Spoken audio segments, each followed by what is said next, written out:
ನಮಸ್ತೆ. ಇವತ್ತು ನಾನೊಂದು ಸಿಂಪಲಾಗಿ ಕ್ಯಾರೆಟ್ ಪಲ್ಯ ಮಾಡೋದು ತೋರಿಸ್ತಾ ಇದ್ದೀನಿ. ಈ ಪಲ್ಯ ದೋಸೆ, ಚಪಾತಿ, ರೊಟ್ಟಿಗೆಲ್ಲ ಸೂಟಾಗುತ್ತೆ. ಅದು ಸೈಡ್ ಡಿಶ್ಶಾಗಿ ಕೂಡ ಸೂಟಾಗುತ್ತೆ. ಸಿಂಪಲ್ ಅಂದರೆ ಸಿಂಪಲ್. ನನಗೆ 4 ಕ್ಯಾರೆಟಿಗೆ ಮಾಡ್ಕೊತಾ ಇದ್ದೀನಿ. ಒಂದು ಬಾಣಲಿ ಇಟ್ಟು, ಬಾಣಲಿ ಬಿಸಿ ಆದಮೇಲೆ ಸಾಸಿವೆ ಹಾಕಿದ್ದೀನಿ. ಸಾಸಿವೆ ಸಿಟ್ಲಿದ ಮೇಲೆ 2 ಸ್ಪೂನ್ ಎಣ್ಣೆ ಹಾಕಿದ್ದೀನಿ. ಎಣ್ಣೆ ಸ್ವಲ್ಪ ಬಿಸಿ ಆದಮೇಲೆ ಕಡಲೆಬೇಳೆ 1 ಸ್ಪೂನ್ ಹಾಕಿದ್ದೀನಿ, ದೊಡ್ಡ ಸ್ಪೂನಲ್ಲಿ. ಅದಾದಮೇಲೆ ಜೀರಿಗೆ 1/4 ಸ್ಪೂನ್ ಹಾಕಿದ್ದೀನಿ. ಮತ್ತು ಒಂದು ದೊಡ್ಡ ಈರುಳ್ಳಿ ಕಟ್ ಮಾಡಿ ಇಟ್ಕೊಂಡಿದ್ದೆ, ಅದು ಕೂಡ ಹಾಕಿದ್ದೀನಿ.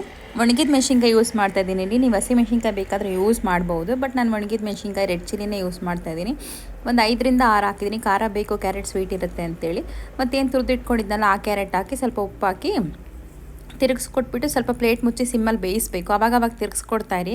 ಒಂದು 5 ನಿಮಿಷದಲ್ಲಿ ಆಗೋಗುತ್ತೆ ಪಲ್ಯ. ತುಂಬ ಅಂದರೆ ತುಂಬ ಈಸಿ, ಟೇಸ್ಟಿಯಾಗಿ ಕೂಡ ಇರುತ್ತೆ. ಹಿಂದಿನ ದಿನ ರಾತ್ರಿನೇ ಕ್ಯಾರೆಟ್ ತುರಿದಿಟ್ಕೊಂಡ್ರೆ ಮಕ್ಕಳು ಬಾಕ್ಸಿಗೆ ಬೆಳಗ್ಗೆ ಬ್ರೇಕ್ಫಾಸ್ಟ್ ಮಾಡೋಕ್ಕೆ ತುಂಬ ಈಸಿ ಆಗುತ್ತೆ. ನೋಡಿ, ಇದೇನೇನು ಬೆಂದಿದೆ. ಈಗ ಬೇಕಾದ್ರೆ ನೀವು ಸಾಲ್ಟ್ ಬೇಕಾದರೆ ನೋಡ್ಕೋಬೋದು. ಕರೆಕ್ಟ್ ಇತ್ತು, ನಾನು ನೋಡಿದೆ. ಸ್ವಲ್ಪ ಕೊತ್ತಂಬರಿ ಸೊಪ್ಪು ಕಟ್ ಮಾಡಿ ಹಾಕ್ಕೊತೀನಿ. ಈಗ ಇನ್ನೇನು ಕೊತ್ತಂಬರಿ ಸೊಪ್ಪು ಹಾಕ್ಕೊಂಡು ಗ್ಯಾಸ್ ಆಫ್ ಮಾಡ್ತೀನಿ. ಒಂದು 2 ನಿಮಿಷದಲ್ಲಿ ಹಂಗೆ ಕ್ಲೋಸ್ ಮಾಡಿಡ್ತೀನಿ. ಮತ್ತು ಲಾಸ್ಟಲ್ಲಿ ಕೊಬ್ಬರಿ ತುರಿ ಹಾಕ್ಕೊತೀನಿ. ಇಷ್ಟೇ ಕ್ಯಾರೆಟ್ ಪಲ್ಯ. Thank you.